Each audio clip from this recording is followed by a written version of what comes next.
Hello guys, welcome back to cringe comedy YouTube channel. ఇవాళ నేనైతే మా ఫ్యామిలీ మొత్తంతో కలిసి కడపలో ఉన్న ఈ వాసవి కన్యకా పరమేశ్వరి అమ్మవారి టెంపుల్కి అయితే వచ్చేసాము. ఇవాళ మేము ఈ టెంపుల్కి రావడానికి అయితే దీని వెనకాల ఒక రీజన్ అయితే ఉంది. ఈరోజు విశిష్టత ఏంటంటే శుక్రవారం, పైగా శ్రవణ నక్షత్రం. వెంకటేశ్వర స్వామికి ఎంతో ప్రీతికరమైన రోజు.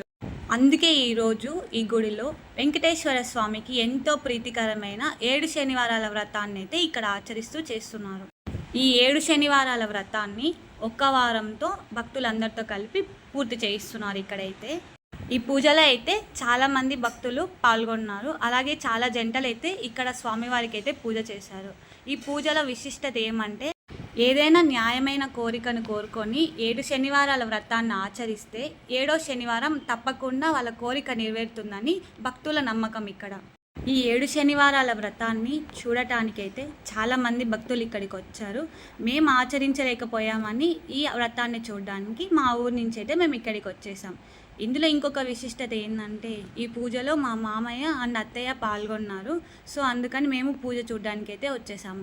ఇక్కడ పూజ అయితే దాదాపుగా 5 గంటలు జరిగింది. చాలామంది భక్తులైతే ఈ వ్రతాన్ని చూడడానికైతే వచ్చేసారు ఇక్కడికి. ఈ 7 శనివారాల వ్రతం అయితే కడపలో ఉన్న శ్రీ వాసవి కన్యకా పరమేశ్వరి అమ్మవారి దేవాలయంలో అయితే చేశారు. ఈ పూజ అయితే పొద్దున 9 గంటలకు మొదలైంది, మధ్యాహ్నం 2 గంటలకు అయితే అయిపోయింది. భక్తులందరూ ఉపవాసంతో ఉండి ఈ పూజనైతే చాలా నిష్టగా పూర్తి చేశారు.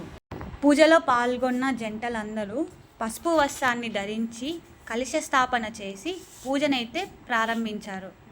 మొదట గణపతి పూజ, తర్వాత నవగ్రహ పూజ, ఆ తర్వాత వెంకటేశ్వర స్వామి షోడోపచార పూజలు ఎంతో భక్తితో ఈ పూజనైతే ప్రారంభించేశారు. ఆ తర్వాత వెంకటేశ్వర స్వామి అష్టోత్రం, అలివేలి మంగమ్మ అష్టోత్రం, లక్ష్మీ అష్టోత్రం, పూలు, కుంకుమ, పసుపు, అక్షంత్రాలు మొదలగున వాటి ఈ అష్టోత్రాన్ని అయితే పూర్తి చేసేశారు. భక్తులందరూ స్వామివారికి వివిధ నైవేద్యాలను అయితే చేసుకొచ్చారు. అందులో ముఖ్యంగా వడపప్పు, పానకం, చిత్రాన్నం, పులిహోర, దద్దోజనం, వడ, లడ్డు, నువ్వులుంట, బెల్లం పొంగలి, వెన్న, అలాగే వివిధ పళ్ళ రకాలని కూడా తీసుకొచ్చి స్వామివారికి అయితే నైవేద్యం కింద సమర్పించారు. పూజ అనంతరం స్వామివారికి భక్తులందరూ ఎంతో శ్రద్ధగా చేసుకొచ్చిన ఈ పిండి దీపంతో అయితే స్వామివారికి హారతి అయితే ఇచ్చారు. ఈ పిండి దీపారాధన స్వామివారికి ఎంతో ప్రీతికరం అని చెప్పి భక్తులందరి నమ్మకం. అందుకే స్వామివారికి ఈ పిండి దీపారాధనతో స్వామివారికి అయితే హారతి ఇచ్చి స్వామివారి ఆశీస్సులు అయితే అందరు తీసుకున్నారు. పూజ అనంతరం పూజలో పాల్గొన్న జంటలందరికైతే ఇలా తాంబూలాన్ని అయితే ఇచ్చారు. తర్వాత మేము కూడా దేవుని దగ్గరికి వెళ్ళి దేవుని దగ్గర ఆశీస్సులు తీసుకొని స్వామివారి పూలు నైవేద్యాన్ని అయితే తెచ్చుకున్నాము. తర్వాత దేవుని దగ్గర పెట్టిన కలశం నీళ్ళని అయితే వీళ్ళు అందరి మీద చల్లారు.